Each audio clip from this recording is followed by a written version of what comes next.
Eugène Delacroix, Gustave Courbet ou encore Camille Corot. Si vous êtes amateur d'art, ces noms vous sont sans doute familiers. Niché en plein cœur de Voiron, place Léon-Chalouin, le musée Mincieux vous permet d'admirer des œuvres de ces peintres renommés, mais surtout de découvrir l'héritage qu'a laissé Lucien Mincieux. Un musée qui est basé sur le legs qu'a fait Lucien Mincieux, un peintre voironnais, à sa ville natale. Donc les collections appartiennent à la ville de Voiron et sont gérées par la communauté d'agglomération. On a dans les collections environ 1000 tableaux et un peu plus de 6000 dessins.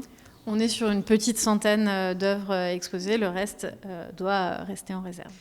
Nous sommes devant un portrait qui a été peint par Louis Guédy et qui représente Jean-Baptiste Camille Corot, qui était l'un des peintres particulièrement admirés par Lucien Mincieux, qu'il a beaucoup collectionné et dont il s'est beaucoup inspiré.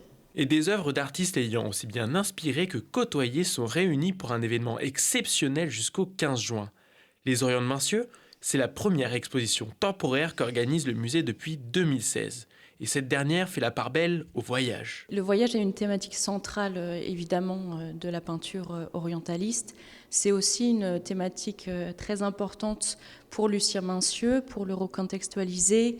Il est né en 1885 à Voiron, mais il a fait des allers-retours entre Voiron et Paris. Mincieux, lors de ses séjours dans les pays, en Tunisie, en Algérie principalement, et puis au Maroc, il va donc fréquenter des galeries, des artistes, des cercles d'amis et de collègues artistiques qu'il va collectionner, avec lesquels il va travailler. 76 œuvres sont réunies dans cette exposition.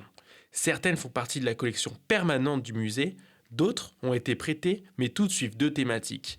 L'Orient fantasmé par les artistes et la représentation de la femme orientale au XIXe siècle.